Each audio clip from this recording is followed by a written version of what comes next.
حبيبتي؟ ايوه يا فكرية يا حبيبتي. تصوري المدعو جوزها عايزها تطبخ الباميه قرديحي. يا خبر. شفتي انت اتخضيتي ازاي؟ عمرك سمعتي كده؟ ده شيء عمري ما سمعت عنه ولا في الحواديت. اديكي عشتي لحد ما سمعتي.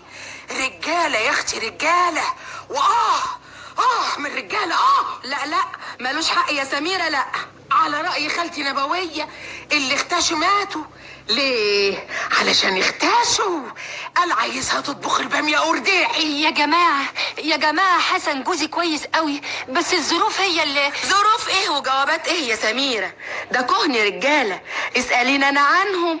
انا صاحبة 3 سوابق جواز وبفكر يا اختي في الرابعة واعرف اكتر منك. يعني ايه؟ يعني عقلك في راسك تعرفي خلاصك. والمثل بيقول اللي ما يقدر عليه الأدوم يقدر عليه المنشار، واللي ما يقدر عليه المنشار تقدر عليه المحاكم. محاكم؟ يا خبر. لا يا جماعة، لا، انا عمري ما فكرت في كده. ده احنا متجوزين ما كملناش 8 شهور. وايه يعني؟ انا مرة رحت المحكمة يوم الصباحية. يوم الصباحية؟ ليه؟ بسلامته قام الصبح ولع سيجارة وخد نفس وكح معايا. سامعة يا سميرة؟ اتعظي ولا هتعيشي طول عمرك قرديحي.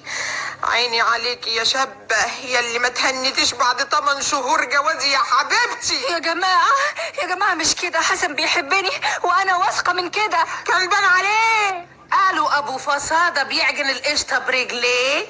قلت كان بان عليه.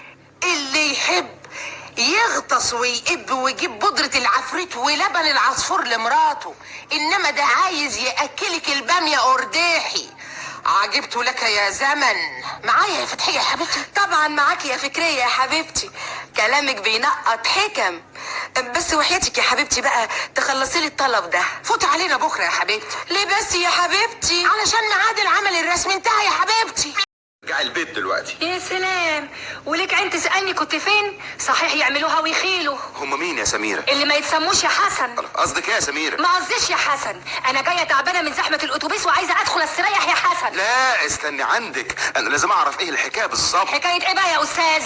ساعه وانا مستنيكي في المكتب، ما عدتيش عليا ليه زي كل يوم؟ واشمعنى انا اللي اعدي عليك كل يوم؟ ما تعديش انت عليا ليه؟ انا اللي اعدي عليك يا سميرة؟ انا اللي مكتبي في الدور الاول، عايز انا اطلع لك مكتبك في الدور السابع في زحمه نزول الموظفين عشان انزل معاكي تاني؟ وما تطلعليش ليه؟ على رجليك نقش الحنه؟ لا ده كلام جديد يا سميرة، اول مره اسمعه. ومن هنا ورايح مش هتسمع غير الكلام ده يا سي حسن. الله، اسمحي لي اقول لك الحوار بقى هابط جدا بينا، وانا سايب لك الشقه وخارج. الشقه من حق الزوجه. نعم، بتقول ايه؟ ويكون في علمك بقى